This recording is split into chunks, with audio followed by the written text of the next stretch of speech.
For years, women's college basketball had two names that stood above every other coach in the sport: Staley and Geno Auriemma. One created a dynasty so dominant that opponents feared stepping onto the court against him. The other rose from humble beginnings and slowly built a program powerful enough to challenge an empire. But somewhere along the journey, something changed between them. Fans noticed it. Analysts noticed it. Even players seemed to feel it. And suddenly, the biggest question in basketball was no longer just about championships. It became about the growing tension between two legends. At first, nobody thought much about it. Great competitors clash all the time. Coaches under pressure say emotional things. Rivalries naturally grow when titles are constantly on the line. But this situation felt different. The smiles during interviews became shorter. The handshakes looked colder.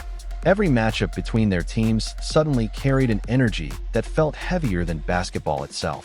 Before Staley became the face of a rising powerhouse, Geno Auriemma had already spent decades building one of the greatest dynasties sports had ever seen. At University of Connecticut, championships became normal. Winning streaks became expected. The program wasn't just successful, it was feared. For years, Geno's teams controlled women's basketball so completely that many fans believed nobody would ever truly challenge his throne. Then came Staley, calm under pressure, fierce in competition, relentless in vision. She walked into South Carolina Gamecocks women's basketball with one mission: build a championship culture from the ground up. At first, people admired the effort, but very few expected her to create a program capable of standing directly in UConn's path. Slowly, everything changed.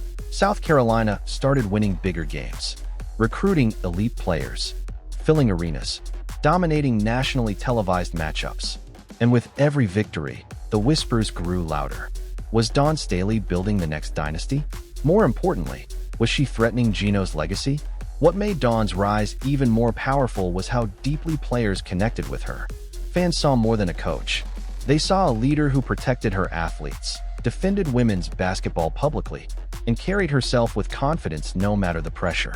Young players across America started viewing Dawn as the future of the sport. Meanwhile, Geno remained one of the most respected and feared figures in basketball history. His confidence, intensity, and obsession with excellence made him legendary. But as South Carolina grew stronger, fans began noticing something unusual. For the first time in years, Geno's empire looked vulnerable.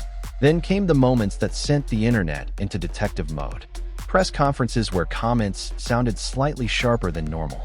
Interviews where fans believed hidden shots were being exchanged. Even the smallest interactions between the two coaches suddenly became headline news across sports media. One particular exchange lit social media on fire.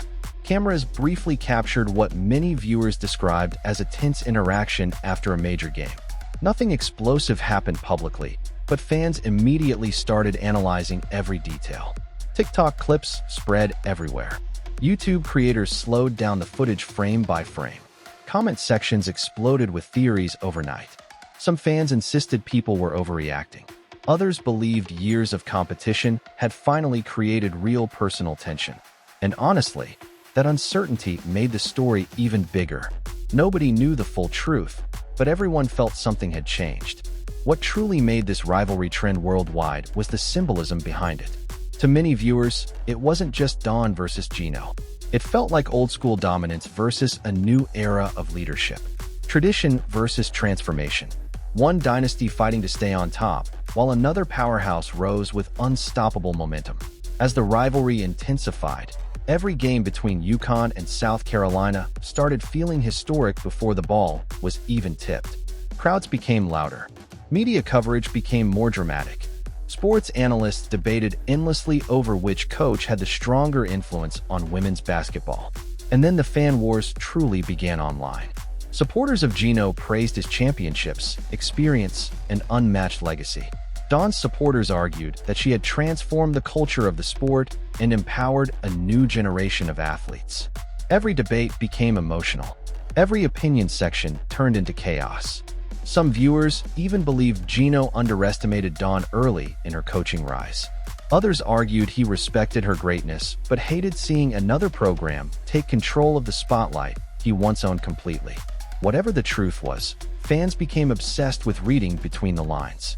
The body language during games only fueled more speculation. Quick handshakes, serious expressions, limited smiles. Sports fans notice everything, and soon people began saying the rivalry no longer looked purely competitive. It looked personal. Still, neither coach openly attacked the other publicly. That silence made everything more suspenseful.